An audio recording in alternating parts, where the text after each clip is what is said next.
Hi viewers, welcome to our channel Sudiksha vlogs. ఈరోజు నేను మంచి రెసిపీతో మీ ముందుకు వచ్చేసాను. అదేంటంటే సాంబార్ రైస్ అండ్ అలాగే దీన్ని మనం బిసిబిల్ల బాత్ అని కూడా పిలుస్తాము. ఇందులో అన్ని వెజిటేబుల్స్ ఉంటాయి కాబట్టి హెల్త్కి కూడా చాలా మంచిదని చెప్పొచ్చు. దీన్ని మనం బ్రేక్ఫాస్ట్గా చేసుకోవచ్చు ఆర్ లంచ్గా కూడా చేసుకొని ఎంజాయ్ చేయొచ్చు. అది ఎలాగో నేను మీకు ఈరోజు చూపిస్తాను. ఒక గ్లాస్ రైస్ అండి, ఈ గ్లాస్తో తీసుకున్న ఒక రైస్ అండ్ అలాగే ఒక చిన్న కప్పుతోటి కందిపప్పు యాడ్ చేసుకుంటాను. మనం ఇలా వాష్ చేసుకోవాలండి. రైస్ని ఇలా కడిగి పెట్టేసుకుంటే సరిపోతుంది. ఇప్పుడు ఈ రైస్కి సరిపడా 4 గ్లాసెస్ వాటర్ యాడ్ చేస్తున్నా.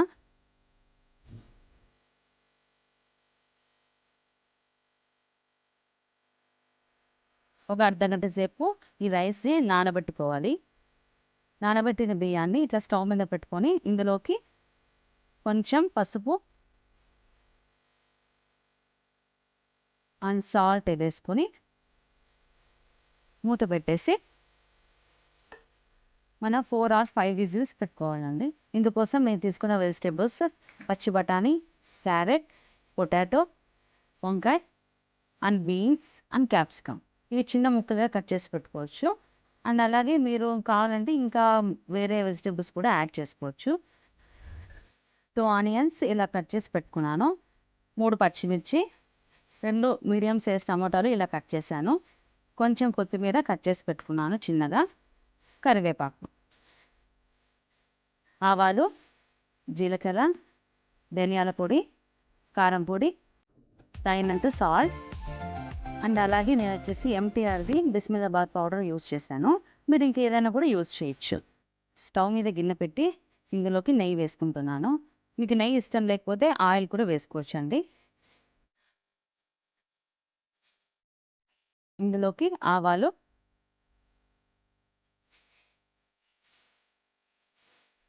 జీలకర్ర,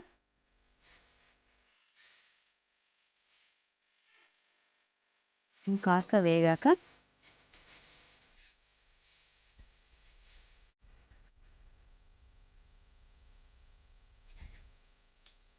అండ్ అలాగే ఆనియన్,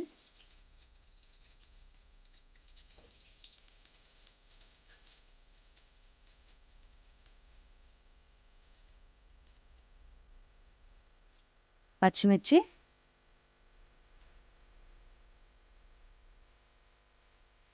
వేసుకొని ఫ్రై చేయాలి. బాగా కలుసుకోండి.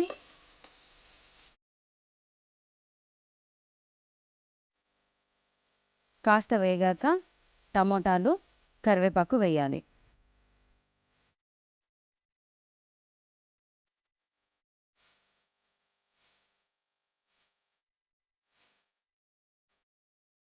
కాస్త వేగాక ఇందులోకి పొటాటోస్, క్యారెట్, బీన్స్, క్యాప్సికమ్,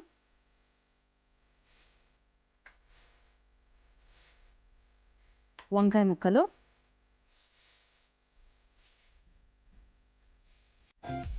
బాగా కలుపుకొని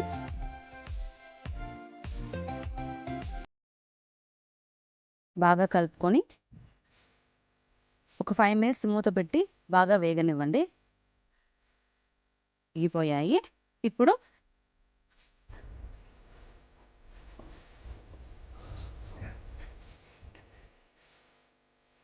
2 స్పూన్స్ ధనియాల పొడి,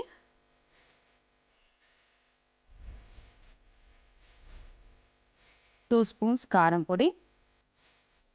మనకి కారం ఎక్కువ కావాలంటే కొంచెం ఎక్కువ యాడ్ చేసుకోవచ్చు.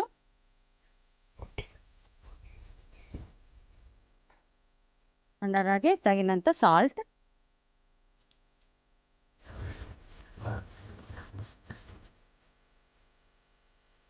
అలాగే బిస్మిల్లాబాద్ పౌడర్ ఒక 2 స్పూన్స్ వేస్తాను. ఇదైతే ఎంటీఆర్ అండి.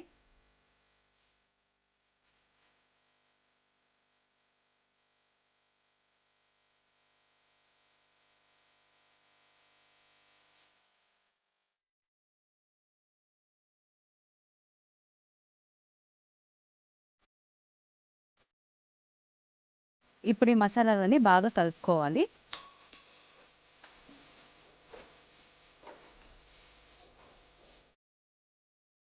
బిస్మిల్లాబాద్ పౌడర్ ముక్కలన్నిటికీ పట్టేలాగా మసాలాలు బాగా కలుపుకోవాలండి. అలాగే వాటర్ యాడ్ చేసుకోవాలి.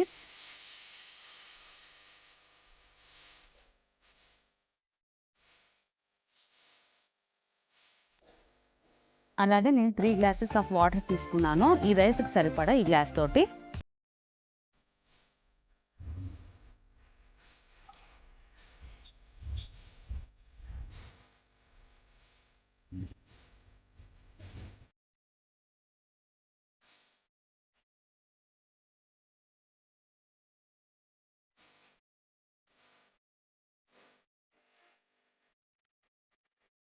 ఇలా కలుపుకొని మూత పెట్టి ఒక 10 నిమిషాలు వెజిటేబుల్స్ అన్నీ ఉడకనివ్వాలండి.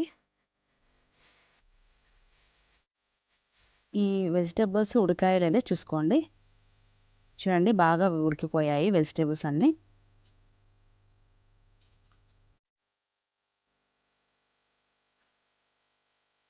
బాగా ఉడికిపోయింది.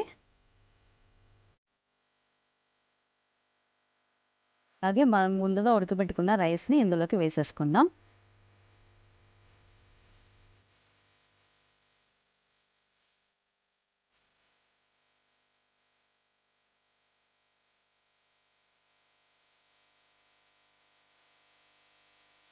అలాగే మనం ముందుగా నానబెట్టుకున్న చింతపండు పులుసుని వేసేసుకోవాలి.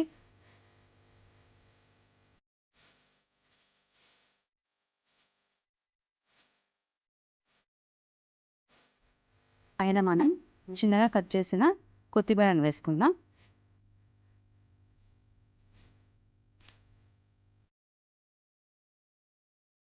ఇప్పుడు బాగా కలుపుకోవాలండి. మనకి సాల్ట్, కారం ఎలా తక్కువ ఉంటే మనం టేస్ట్ చూసి వేసుకోవచ్చు. చూడండి ఇలా బాగా కలుపుకొని కాసేపు ఒక 5 మినిట్స్ మూత పెట్టి ఉడికించుకుందాం. గోడంబి ఆయిల్లో ఫ్రై చేసుకోవాలి.